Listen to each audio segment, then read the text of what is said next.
இன்றே டவுன்லோட் செய்து உங்கள் ஃபேவரட் ஷோக்களை என்ஜாய் பண்ணுங்க. என்னம்மா ஜோசியரை வர வச்சிருக்கீங்க? ஜானகி தான்ப்பா வர சொல்லியிருக்கா. உனக்கு ஏதோ தப்பா நடக்கிற மாதிரி கனவு கண்டிருக்கா. அதான் ஜோசியர்கிட்ட பலன் கேட்டுட்டு இருக்கோம். ஜோசியரும் இப்போ ஏதோ உங்களுக்கு கண்டகசனி நடக்குது, ஆபத்து ஏதாவது வரும்னு சொல்றாரு. அதுக்கு தான் என்ன பரிகாரம்னு கேட்டுட்டு இருக்கோம் மச்சான். இதெல்லாம் பெருசாக்க வேண்டாமா? இல்லங்க, கடவுள் நேர்ல வந்து பேச போறதில்ல. நமக்கு சில விஷயத்த கடவுள் கனவு மூலமாவோ இல்ல சில அறிகுறி மூலமாவோ தான் காட்டுவாரு. ஒரு தடவை ஏதாவது தப்பு நடந்துட்டா அது நம்ம வாழ்க்கையவே மாத்திடுங்க.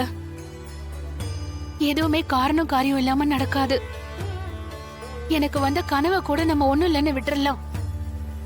ஆனா ஜோசியரும் இப்ப உங்களுக்கு நேரம் சரியில்லைன்னு சொல்றாரு. அதை கேட்டுட்டு எப்படிங்க அதை விட முடியும்? ஐயா, என்ன பரிகாரம் இருக்கோ அதை செஞ்சிடலாம். அம்மா, இதுக்கு ஆயுஷ்மான் ஹோமம் வளர்த்து பூஜை பண்ணணும். நமக்கு சொத்து பத்துன்னு எல்லா வளமும் இருந்தாலும் அதை அனுபவிக்கிறதுக்கான ஆயுஷ் இருக்கணும். அதுக்காக தான் முன்னோர்கள் இந்த மாதிரி ஆயுஷ்மான் ஹோமம் பண்ணணும்னு சொல்லியிருக்காங்க. அதை செஞ்சாலே ஐயாவுக்கு இருக்கிற கண்டெல்லாம் நிவர்த்தி ஆயிடும். அப்ப அதை உடனே பண்ணிடலாங்க ஐயா. அண்ணா, நம்ம வீட்ல ஒரு பூஜை பண்ண சொல்றாருண்ணே. அவ்வளவுதானே, பண்ணிடலாண்ணே. ஆனா இந்த பூஜை செய்யறதுக்கு இன்னொரு முக்கியமான விஷயம் இருக்கு.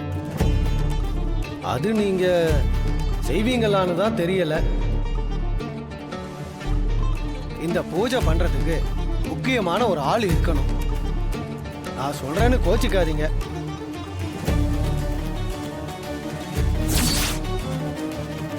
அப்படி யாருங்க வரணும்? ஐயாவுக்கு இந்த பூஜை பண்ண சில சாங்கியங்கள்லாம் பண்ணணும். அவரோட மனைவியும் அவருக்கு பிறந்த குழந்தையும் தான் இதை செய்யணும்.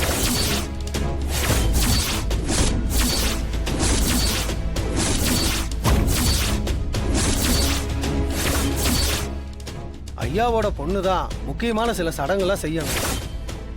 ஐயாவோட பொண்ணு இந்த வீட்டுக்கு வந்தாதான் அதை செய்ய முடியும்.